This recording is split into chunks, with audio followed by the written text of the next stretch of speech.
Salut à tous, c'est Monor, bienvenue dans une nouvelle vidéo au Japon, nouvelle journée qui débute à Kyoto. Il fait super beau aujourd'hui, c'est la plus belle journée depuis qu'on est arrivé. Grand soleil, pas de nuages, ça va être parfait.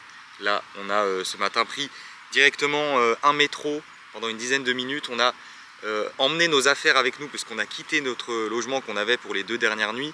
On en prend un nouveau ce soir, mais on reste quand même à Kyoto. Donc voilà, on les a déposés dans un coin locker, juste à côté là. On est dans les jardins impériaux de Kyoto. On vient de passer au Combini et on va se faire le petit déjeuner ici. Du coup, on a pris la même chose tous les deux. Un Tropicana, pêche, banane, pomme et grenade. Et un melon pan, brioche japonaise. Enfin, c'est une brioche qui est très connue ici, qu'on trouve un peu partout. Et dans tous les Combini.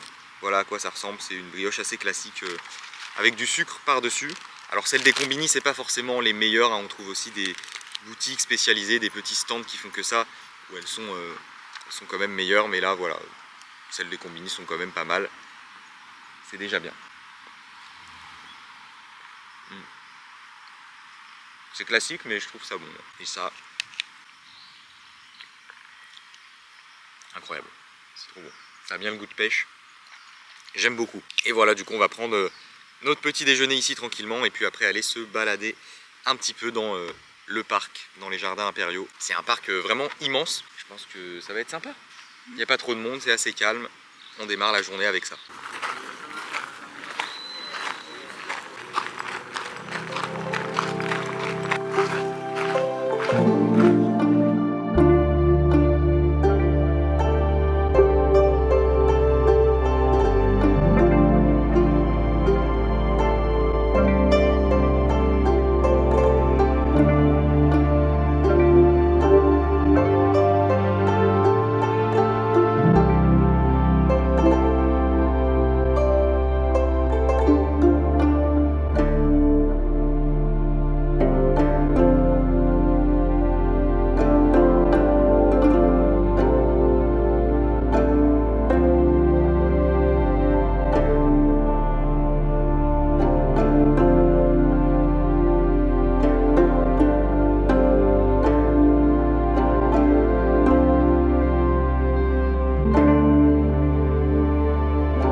On sort à l'instant des jardins impériaux et du palais. C'était une visite très sympathique. Moi j'ai trouvé ça pas mal du tout. On a pas mal de bâtiments différents et un espace plus jardin avec des petits ponts qui passent au-dessus de l'eau. Il n'y a pas trop de monde et c'est très espacé en fait. Ouais, c'est ça qui est cool. Respire. Et puis pour une visite gratuite, je trouve que c'est sympa à faire quoi. Voilà, sympa. C'est apaisant. Ça démarre bien la journée. Alors regardez ici, on a une carte du site. En fait nous on a visité le palais impérial, donc cette partie là, mais sinon le parc est vraiment super grand. Vous voyez, il y a plein d'autres parties qui sont accessibles librement, on va dire. Enfin, l'entrée est gratuite bien sûr pour aller ici, mais c'est là où il y a une visite avec un chemin et des zones délimitées, et le reste c'est juste un parc un peu plus classique, on va dire. Bon, alors on va pas faire tout le tour. On a déjà vu une bonne partie, ouais, sinon il y en a pour un moment. On va enchaîner, mais voilà, il y a beaucoup d'endroits pour se poser tranquille, pour se balader, c'est sympa quoi.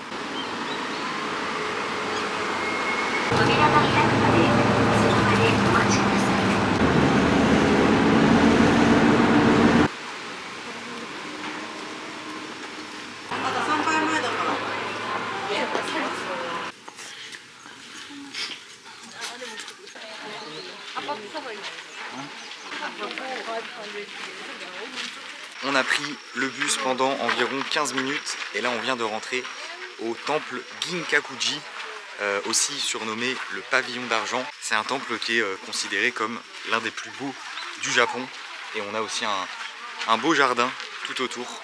On a payé 500 yens l'entrée, ce qui fait à peu près 3 €. C'est parti pour la visite.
Fin de la visite du temple Ginkakuji, c'était vraiment magnifique, hein, franchement super beau jardin et très beau bâtiment aussi. On a des escaliers qui montent, ça donne un point de vue en hauteur, et ce qui fait la touche particulière, on va dire, de cet endroit, c'est vraiment le fait qu'il y a de la mousse au sol un peu partout.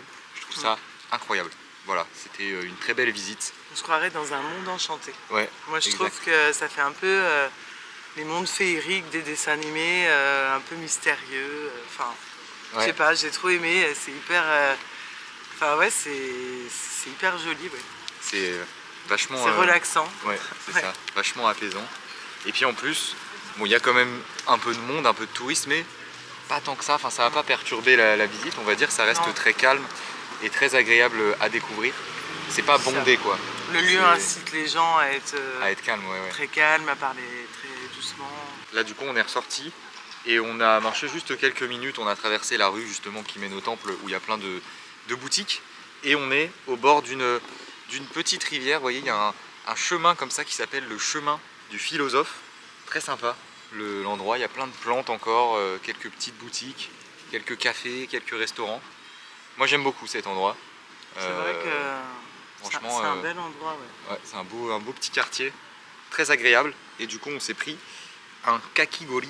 Kakigori, c'est de la glace pilée avec du sirop par-dessus. Bon là on l'a déjà bien entamé, moi j'ai pris à la pêche et toi à la fraise. À la fraise. C'est rafraîchissant, ça fait du bien.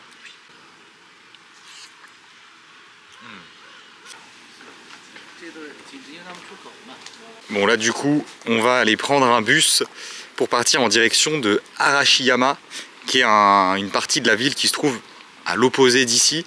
On en a pour à peu près 3/4 d'heure de trajet.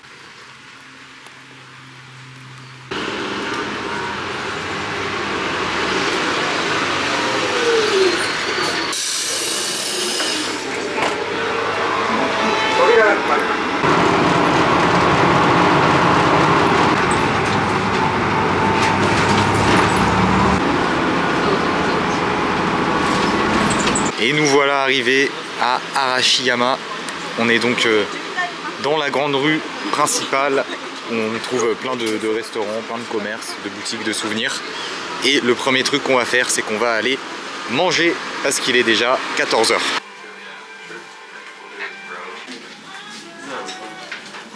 Du coup, pour le repas de ce midi, on va manger un shirashi. Donc c'est du riz vinaigré avec du poisson cru par-dessus. Donc là on a un mélange de saumon, thon et un petit morceau de crevette aussi. Ça a l'air très bon, c'est exactement le plat qu'il nous faut. Parce qu'aujourd'hui il fait quand même assez chaud. Donc c'est bien de manger un truc frais. Et on accompagne ça avec une bière.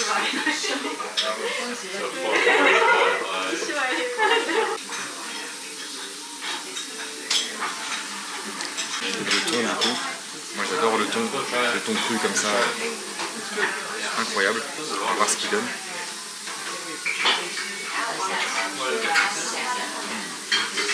Dans la bouche. Il est incroyable. Franchement, il est incroyable. Ouais. Meilleur que les sushis au thon qu'on a mangé il y a quelques jours. Super. Je suis content. On a trouvé une belle petite adresse. On sort du restaurant. On s'est régalé, franchement, super bon là. Génial. Ah ouais, le poisson a été de très bonne qualité. Du coup, on va commencer à explorer un peu ce quartier d'Arashiyama. On va commencer par se balader un petit peu vers la rivière. Il y a un grand pont là qui passe, qui est en face de nous. Et puis après, je sais qu'il est possible de faire des balades en bateau sur la rivière justement. Donc on va essayer de se renseigner. Et pourquoi pas faire une petite balade? Oui, voilà, ça peut être sympa. Voilà du coup à quoi ça ressemble Arashiyama. On a donc cette grande rivière qui s'appelle la rivière Katsura, avec des montagnes autour, et par ici un grand pont qui la traverse. Vraiment c'est très joli comme endroit. Moi j'aime beaucoup. Et toi du coup, t'aimes bien? Ah ouais, j'adore l'endroit, c'est trop beau, avec les montagnes et tout. Il y a plein d'arbres là sur les montagnes, c'est très vert. Magnifique. C'est pour ça, le petit tour en bateau, ça va nous permettre de voir un peu. D'aller vraiment au cœur de la nature, je pense. Ouais, puis de voir plusieurs points de vue. Ouais.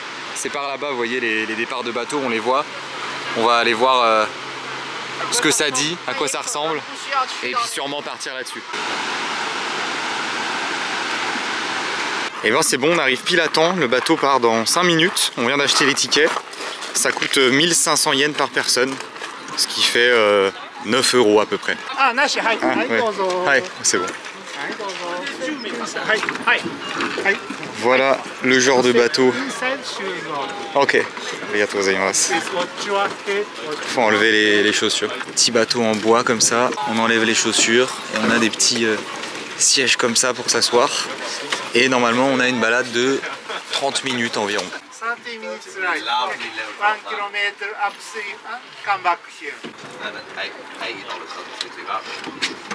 Du coup voilà, c'est un bateau qui a pas de moteur. C'est juste un monsieur comme ça devant avec un genre de canne en bambou qui pousse et c'est ça qui fait avancer le bateau.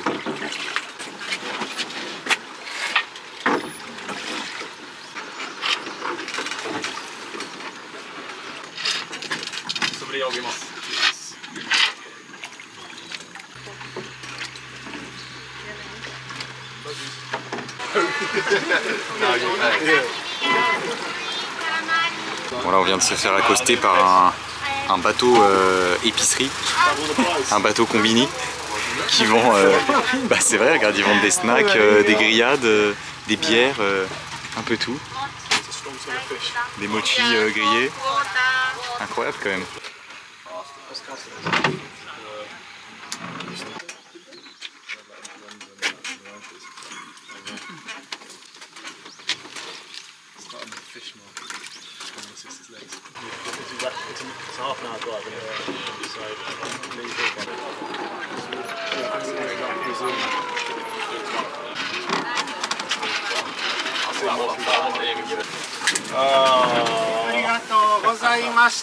Fin de cette petite balade en bateau, c'était très sympathique, on a pu voir les paysages avec la forêt, les montagnes, c'est apaisant.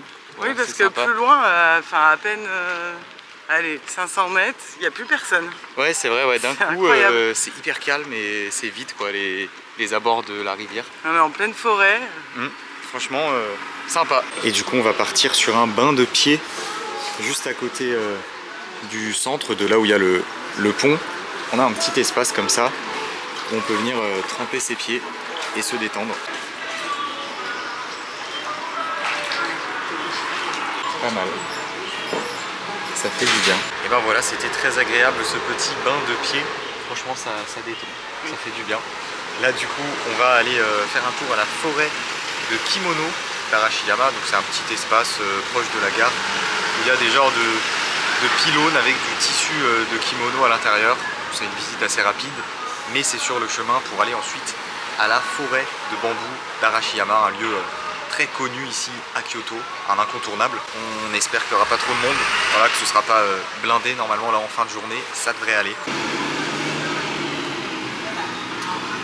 Alors du coup pour les kimonos, faut vraiment rentrer à l'intérieur de la gare. Vous voyez, on en a déjà quelques-uns ici qui sont allumés, c'est très stylé. Voilà, on a vraiment les rails ici quoi, le quai et la fameuse forêt de kimono juste ici à côté.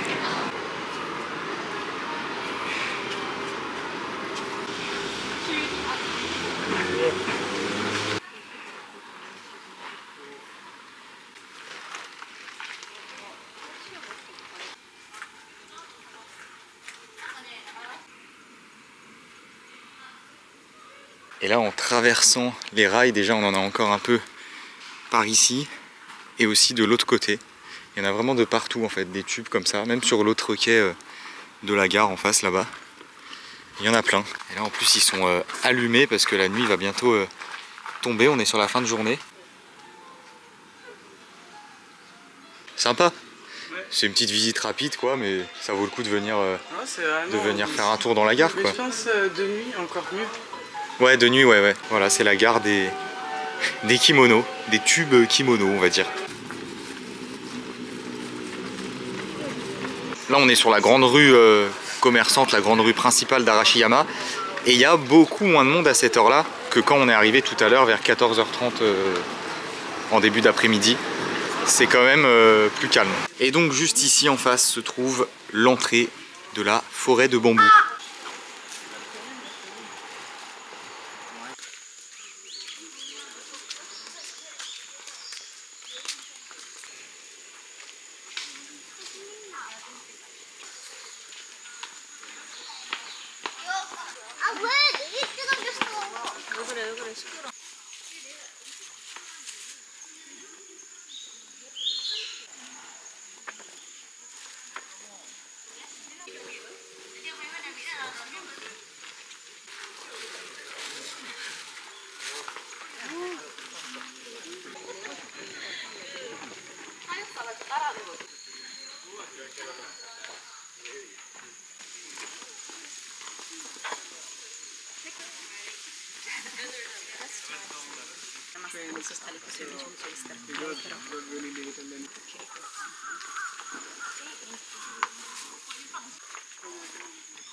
Et bah franchement l'endroit est incroyable, hein. Je me rappelais plus à quel point c'était magnifique.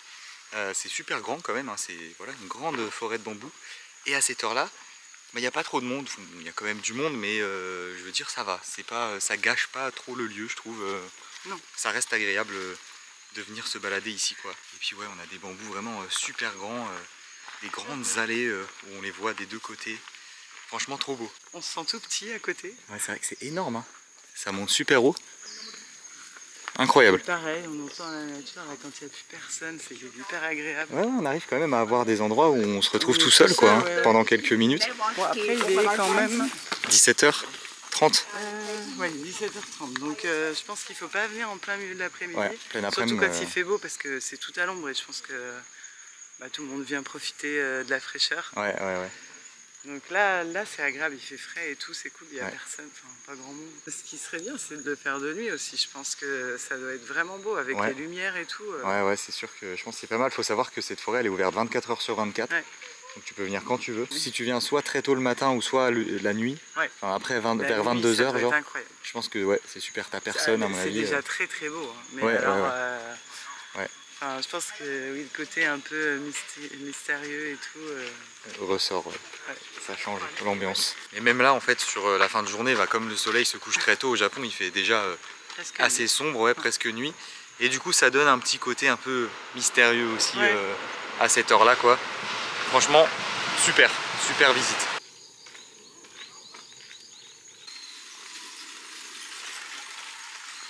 C'est assez fou parce que là, on est vraiment pas loin de la grande rue principale. Ça fait 5 minutes qu'on est sorti de la forêt de bambou. On est dans un quartier résidentiel, on va dire, Ouais, enfin, résidentiel, avec des petites maisons, ouais. Et c'est super calme. Il n'y a personne.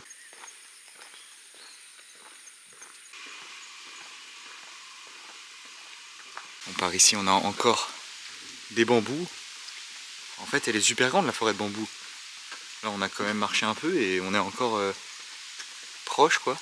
Enfin, on est de l'autre côté. On a fait le tour. On a fait le tour, ouais. On l'a contourné. On en a encore plein ici.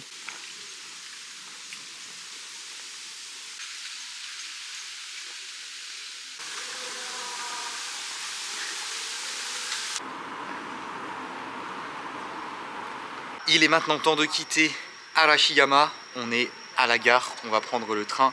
Alors là, on doit retourner à la station proche des jardins impériaux qu'on a visité ce matin parce qu'on a laissé nos affaires là-bas. Donc on va récupérer nos affaires et après prendre un bus pour rejoindre notre nouveau logement, toujours à Kyoto, pour cette nuit. En gros, on a un enchaînement train, après on prend le métro, on récupère les affaires et après on prend un bus pour rejoindre le logement. On va faire les 3 transports à la suite. Yes. C'est du sport.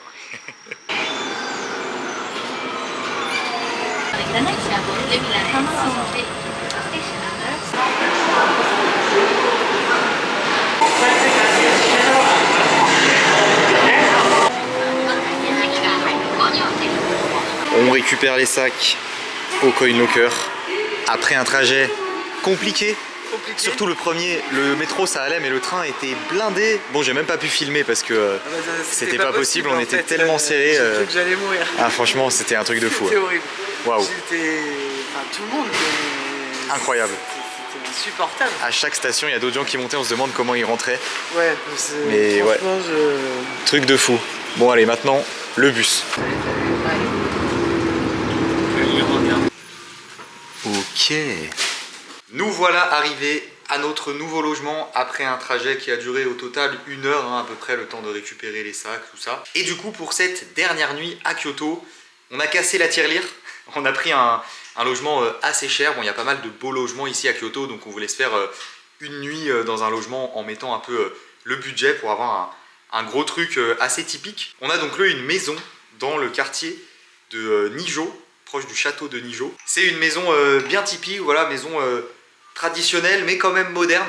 Je sais pas trop comment dire ça, je vais vous faire visiter, hein, vous allez comprendre. Et on paye quand même 220 € la nuit ici. Par ici, donc dans le salon, on a une ouverture ici avec une grande baie vitrée qui donne sur un genre de petit bout de jardin. Vous voyez, il y a un arbre ici au milieu, c'est assez sympa, avec une pierre par là. Et on a donc la salle de bain avec lavabo, miroir au-dessus, grand miroir, des serviettes, on a même des tenues là, tranquilles pour après s'être douché.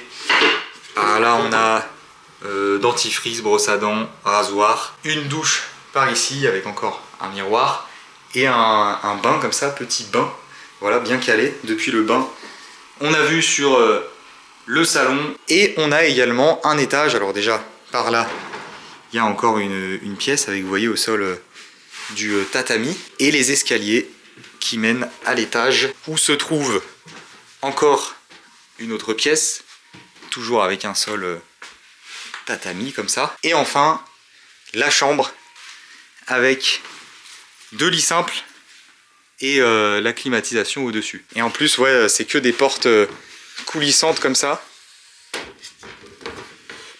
Bien typique. Moi j'aime bien. C'est ce que je dis, c'est à la fois moderne mais en même temps traditionnel, tu vois. Voilà, on est vraiment au top. On va essayer de profiter un maximum du logement pour cette dernière nuit. Je pense qu'on va aller prendre à manger et des boissons dehors et puis se caler ici, faire l'apéro tranquille et puis manger ici aussi, histoire de rentabiliser, voilà. Mais trop bien, franchement j'adore. Le logement est super. Bon, du coup on vient de sortir pour aller acheter des trucs au Combini. Donc on s'est acheté des strong, des jus de fruits pour le petit déj demain, onigiri aussi pour le petit déj, des plats à réchauffer et de la bière. Bon bah écoutez, on s'est mis une table ici avec des coussins juste à côté du petit espace jardin. Voilà, on est entre la salle de bain et le salon. On trouvait ça sympa d'être à l'extérieur en étant à l'intérieur, quoi. Donc on s'est fait le salon à l'extérieur. Voilà, nickel. On s'est servi une bière. Et aujourd'hui c'était quand même une super journée, hein. Ouais, entre les jardins, c'était vraiment très beau, ouais. Pavillon d'argent, puis Arashiyama, c'est quand même un bel endroit, quoi. Ouais, moi c'est ce que... Alors que je réfléchisse, parce qu'on a vu tellement de choses à Kyoto que c'est compliqué. Ouais. Mais il me semble, oui, non, je dis pas de bêtises, que c'est l'endroit que j'ai préféré. Alors en fait, la dernière fois que je suis venu à Kyoto, c'était il y a 5 ans. C'était déjà très touristique, mais j'ai l'impression qu'en 5 ans, ça a encore pris plus de tourisme. Vraiment, j'ai l'impression qu'il y a encore plus de monde. Moi, je dirais énormément de touristes. En fait. Ouais. Je sais pas si c'est moi, mais j'ai l'impression que en 5 ans, ça a pris encore plus de touristes. Parce qu'en plus, la dernière fois, je suis venu à la même période. Ouais. Mois d'octobre aussi. Et il y avait déjà du monde, mais j'ai l'impression que encore plus. Après, c'est ce que je vois un peu aussi sur les réseaux sociaux, tout ça, qu'il y a de plus en plus de touristes à Kyoto qui parfois font des trucs pas ouf en termes de respect. On a déjà vu, là, rien qu'en se baladant, des touristes qui n'étaient pas très respectueux des lieux. C'est vrai qu'il y en a qui parlent fort dans des lieux calmes, c'est un peu dérangeant parfois. On voit tout le monde chuchote, on est par exemple la forêt de bambou, tout le monde est là à chuchoter, c'est très calme et d'un coup il y a un groupe qui arrive, qui parle super fort, ou le bateau. Ouais, sur le bateau, c'est vrai qu'on a un groupe d'Australiens qui parlait assez fort. Enfin bon voilà, ça, à certains moments je trouve que ça enlève un peu le charme de certains endroits d'avoir autant de touristes qui respectent pas forcément les lieux. Ouais, ça c'est le seul truc qui dénote un petit peu, je trouve. Mais globalement, on arrive quand même toujours à s'excentrer et à trouver des endroits calmes. Et enfin bon, ça pose pas non plus énormément de problèmes, je trouve, et ça enlève rien au charme de la ville, quoi. Oui. C'est ça. Ah non, ça enlève rien au charme de la ville. Après, ça dénote dans le sens où ça peut perturber quand c'est un endroit calme ou quand c'est des temples. Ouais, ouais, ouais. Voilà, c'est quand même des lieux... C'est bien de rester calme. Dans une église, on va pas crier, quoi. Ouais, faut se faire petit, quoi. Donc, en fait, c'est pareil, c'est pas parce qu'on le visite qu'il faut se mettre à parler fort, quoi. Enfin, ouais, je trouve. Ouais. Là, tu vas dans un temple, il y a des gens, il y a des gens qui sont là pour visiter, mais il y a aussi des Japonais qui sont là pour prier. Bon, c'est bien de respecter ça aussi, quoi. C'est ça. En se faisant petit et en parlant doucement, quoi. Enfin, moi, je trouve que c'est le respect qu'il faut avoir quand on visite ce genre d'endroit. Et c'est important. Clairement, ouais, c'est important. Voilà. Donc il faut le rappeler quand même. Je préfère le rappeler, voilà. Si vous venez ici, essayez de faire un effort. Essayez de chuchoter quand vous visitez des temples et des endroits comme ça. Ouais, bah oui. C'est important. Ouais. Mais après, voilà, moi je voyais beaucoup de vidéos passer. Est-ce que ça vaut toujours le coup de venir à Kyoto? Clairement oui, enfin, franchement, ça reste une super ville à découvrir malgré ça. Alors moi qui suis jamais venu, je peux le dire, oui, ça reste quand même super agréable malgré voilà, malgré le monde et tout. Oui. Non, ça reste quand même... Et puis comme tu dis, on peut toujours trouver, s'excentrer un peu, trouver des endroits cool, calmes. Assez facilement. Oui, plutôt facilement. Voilà mon ressenti après 3 jours à Kyoto en 2024. Je tenais à donner mon avis parce que je vois plein de trucs sur Kyoto ces derniers temps. Donc voilà. Oui, puis c'est peut-être important de donner aussi notre ressenti, parce que comme ça au moins, ceux qui se posent des questions... Après chacun a son point de vue, mais nous on l'a senti comme ça, quoi, en tout cas. Ça reste à faire. Ça reste une ville incontournable pour moi à voir au Japon, quoi. Par contre c'est très grand, 3 jours c'est... C'est court. C'est court. Hein. Il y a beaucoup de sites. Si, on a fait 3 journées entières, c'est ça hein. Ouais. 3 journées entières, on n'a pas tout vu, il a fallu faire quand même des sélections sur des endroits phares quand même. Il y a tellement de temples à voir, puis oui, on n'a pas pu voir le pavillon d'or, par exemple, le temple d'or. Donc moi qui suis jamais venu, il a quand même fallu faire des concessions en 3 jours. Hein. Donc voilà, faut y penser aussi. Je pense que tu peux facile passer une semaine ici si tu veux vraiment voir un maximum de choses larges. Je pense que c'est un bon bilan. Voilà. Non, c'était très bien, franchement. Mais oui, très bien quand même, au top. Kanpai, à notre dernière soirée à Kyoto.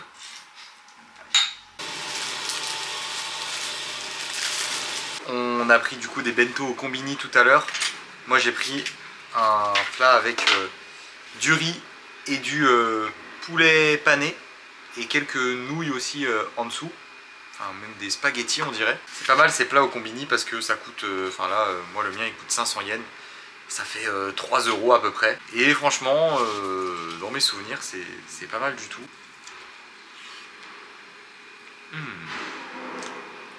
Excellent. Franchement, pour 3 €, ça fait très bien l'affaire. Et du coup, toi, tu as pris... un curry avec du riz. Et c'est quoi, il y a de la viande avec? Ouais, il y a de la viande. Alors après, je sais plus ce que c'est exactement.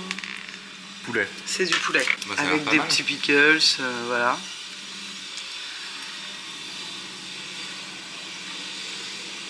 C'est très bon. Et bien après ce bon repas combini, il est temps de clôturer cette vidéo. C'était une excellente journée encore aujourd'hui. Franchement trop bien, on a fait plein de trucs. Moi j'ai adoré. J'espère que toi aussi. Oui, c'était super. Super, franchement au top. Une très belle journée. Ah oui, alors là j'ai mis la tenue qui est à disposition au logement, qui nous ont mis dans la salle de bain. Franchement stylé. Voilà, c'est très confortable. Après la douche, nickel. J'espère en tout cas que la vidéo vous a plu. Si c'est le cas, comme d'habitude, n'oubliez pas le gros pouce bleu, abonnez-vous à la chaîne si ce n'est pas déjà fait et je vous dis à très bientôt pour une nouvelle vidéo. Ciao, bonne nuit.